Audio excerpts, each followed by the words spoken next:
While the NBA playoffs are still ongoing, the Knicks offseason has started now.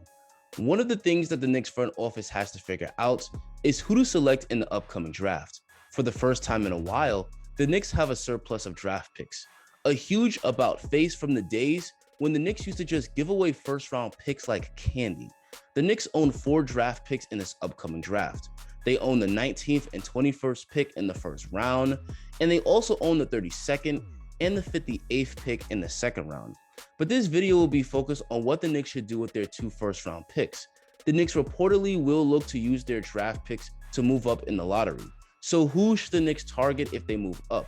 If the Knicks stay where they're at, who should they target with the 19th and 21st pick? We're going to talk about that in this video. But before we continue, if you like content like this, please like the video, subscribe, and turn on that notification bell so you get notified when I upload another banger. Now let's get started. Now, as stated before, the Knicks are looking to trade up in this draft. More than likely, they want to land themselves a ready now talent, as Thibodeau doesn't want too many projects on the roster.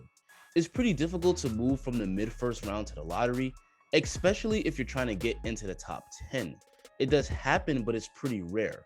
An example of this would be back in 2019 when the Hawks packaged a bunch of picks to move to the 4th pick.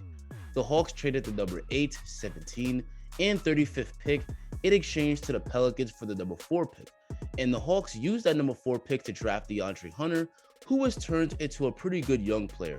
So it's safe to say that that trade has worked out for the Hawks. So for the Knicks, it is possible they could trade up, but they'll likely have to package both the 19 and 21 pick and an additional asset in order to get it done. Now, it's unclear this early which lottery team would like to trade down, but for our purposes, let's say the Knicks can trade up and get a pick in the 10 to 15 range. Here's a handful of young prospects that will be great for the Knicks should they move to the back end of the lottery. The guy I like the most for the Knicks is Davion Mitchell out of Baylor. It's no secret that the Knicks are in need of a point guard. Elfrid Payton became unplayable in the playoffs, and he's most likely not coming back this offseason. Derrick Rose is good, but he's not a long-term solution at point guard. Davion Mitchell could very easily be the Knicks point guard of the future. He's got a great all-around game. He's a penetrating point guard that can get to the basket very easily, thanks to his quick first step and strong handle, and he's a really good finisher once he gets into the paint, thanks to his good touch around the rim. What's also great about Mitchell is that he's a pass-first point guard that's always looking to set his teammates up. The Knicks do not currently have a player like this on the roster. He's also turned himself into a great shooter, hitting 45% from distance for Baylor this season, and he's an excellent defender as well. He played 3 years at Baylor and he's 22 years old, so he's ready to impact winning now. He's not someone that'll take years to develop before he's ready to be in an NBA rotation. From day one, he should be able to play 20 to 25 minutes a game.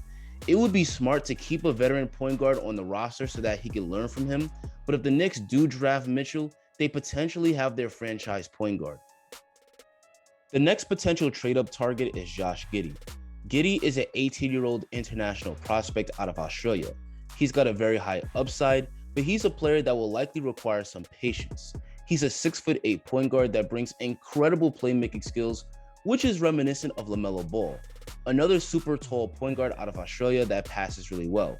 Now, Giddey isn't as good a shooter or scorer as LaMelo, but he definitely has potential to become an elite point guard at the NBA level.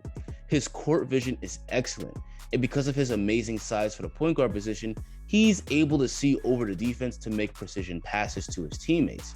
He's also a really good ball handler with nice touch around the rim for smooth finishes. As for his weaknesses, he's a poor defender at this stage of his career, and he needs to put on muscle. Again, he's someone that I think will need some time to develop, but if he could become a good shooter, his upside is tremendous. Giddey could end up the Knicks point guard of the future. The last trade-up target I will discuss is Corey Kispert. Kispert is a knockdown three-point shooter. On the season, he shot 44% from 3 on a high-volume 6 attempts a game. Gonzaga ran a ton of plays to get Kispert open for 3 off movement. What's great about his game is that he's not a one-dimensional shooter. A lot of three-point specialists get shut down easily by defenders that run them off the line, but Kispert can easily put the ball on the floor and score at the rim if you take away his outside shots. The Knicks were a good three-point shooting team, but we saw how their shooting fell apart in the playoffs when Randle was doubled and the Knicks shooters simply couldn't capitalize on the open looks. It would make a ton of sense for the Knicks to take one of the best three-point shooters in the draft in Kispert. So those are 3 really good prospects for the Knicks should they move up to the back end of the lottery. But what if they stay put at picks 19 and 21? Well, here's 3 prospects that I think would be a good fit for the Knicks at that range.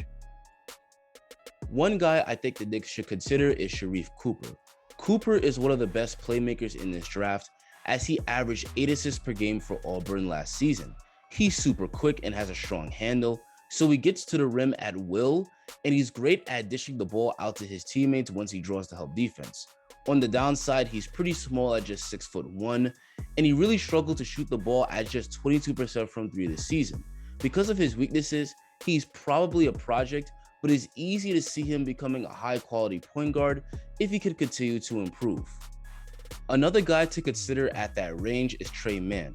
Tre Mann is a score-first point guard that brings excellent shot creation abilities.